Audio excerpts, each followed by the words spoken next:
Q3, you have graduated from a top IIT with excellent academic record. You are offered a dream job in Google. However, you always wanted to be an IAS officer.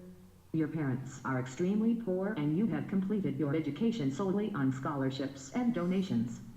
Your parents do not understand what's IAS or Google. All they want is better life. Your friends and professors advise you to join Google. They argue that IAS is corrupt and there is little you can do here with your talent. They tell you that with a good experience in Google, you can come back to India and build something like Google. They argue that spending 2 to 3 years preparing for IAS is wastage of your talent. Moreover, they tell you that your parents have to continue to live in poverty till you clear this exam. You are in a dilemma now. A, do you think there is merit in arguments made by your friends and professors?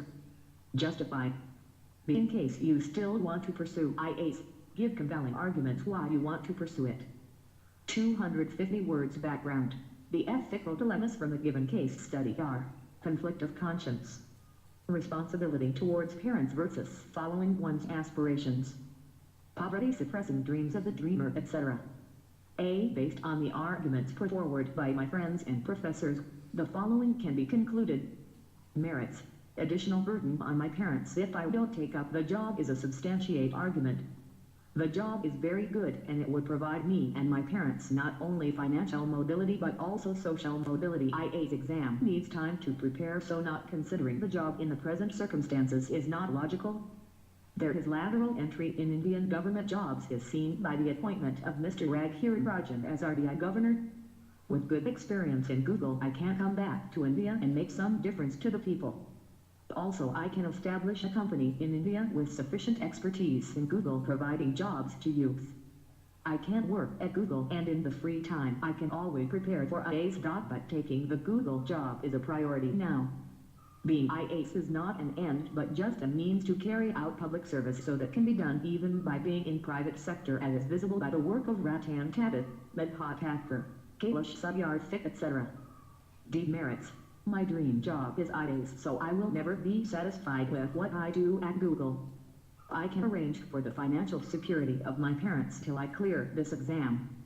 The arguments why I want to pursue IAS.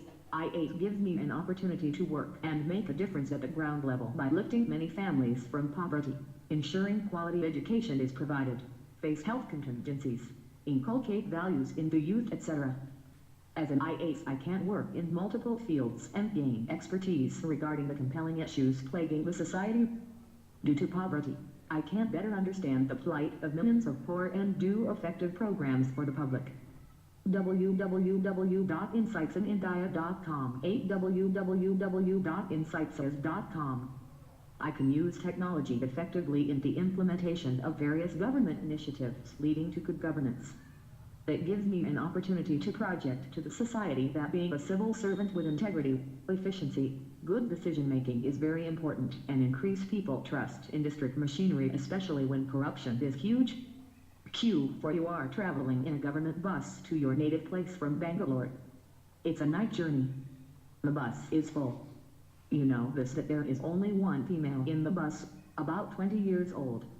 She is visibly uncomfortable and seems nervous. She is standing despite there being one seat vacant next to bus conductor's seat. The conductor is in his mid-20s too. When conductor asks her to sit next to her, she says she can stand for the rest of the journey. On insisting, she tells him bluntly that she is not comfortable sitting next to any male during night journey due to certain bad experiences in the past. At the same time, you notice that nobody is offering her a seat. You are sitting in the two-seater seat next to a middle-aged person who is now in deep sleep. A, will you ignore her and sleep for the rest of the journey? Justified. B, what issues does the case highlight? How can these issues be solved? Examine. 250 words approach. A, as a responsible and empathetic citizen, first I would try to talk to the lady and offer her my seat, and in the meanwhile I will also request the conductor to arrange a seat for her, as there should be reserved seats for female in a government bus. The issues case is highlighting: 1. Sexual exploitation, fear of the woman. 2. Sense of insecurity. 3. Women's safety issues. 4. Lack of security measures for women in public transport. 5. Lack of awareness about reservation of seats in the bus if they are then lack of implementation. 6. Lack of empathy among the fellow passengers. How to resolve such issues. 1. Gender sensitivity needs to be inculcated in the men from childhood itself. 2. Families need to treat both girls and boys alike, and segregation of roles based on gender needs restructuring.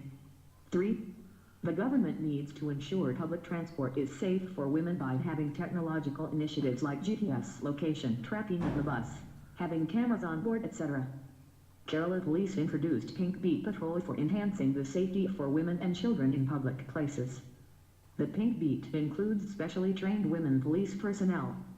An app launched by the Delhi Police called Himmat, or Courage in Hindi, sends out the user's location to the police control room, etc.